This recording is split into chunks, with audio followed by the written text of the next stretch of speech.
jengni arani ada masa pangri pangdo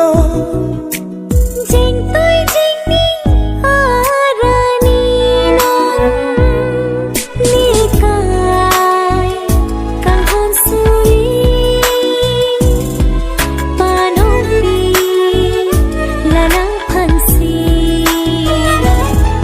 nikai kang hon suri panopi lanang pansi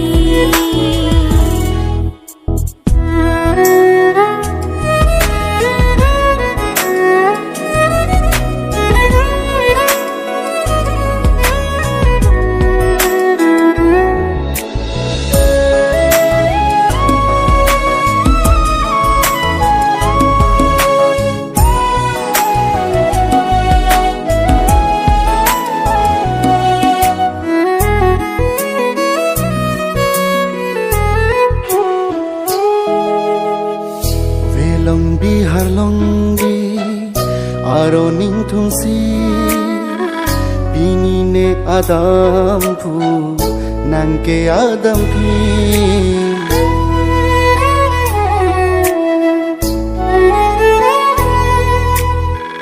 Velong bihar long bi aro ning thumsi pini nang adam phu neke adam phi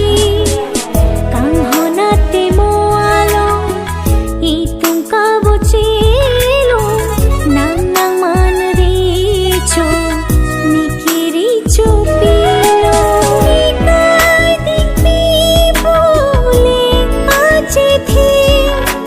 nang hong jang alo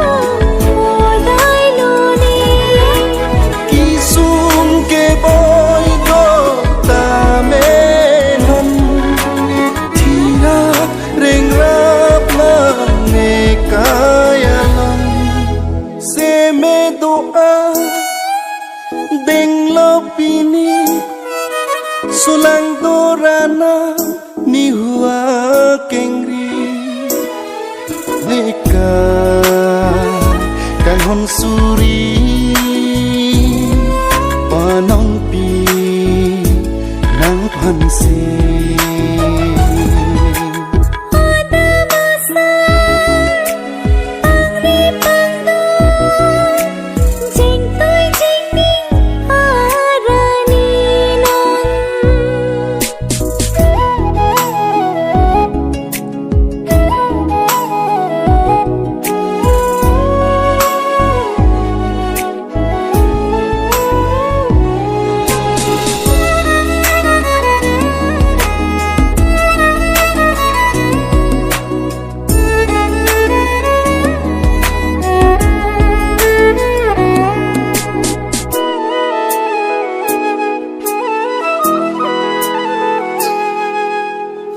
Riro palar lo akang hon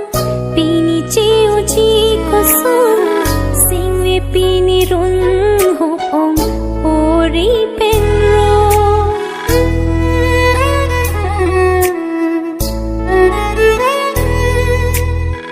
klim so bi hek pen non pan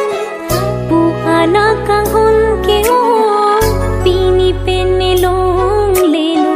riro akang hona son riro akang hona son rida etalong dam de binong bonta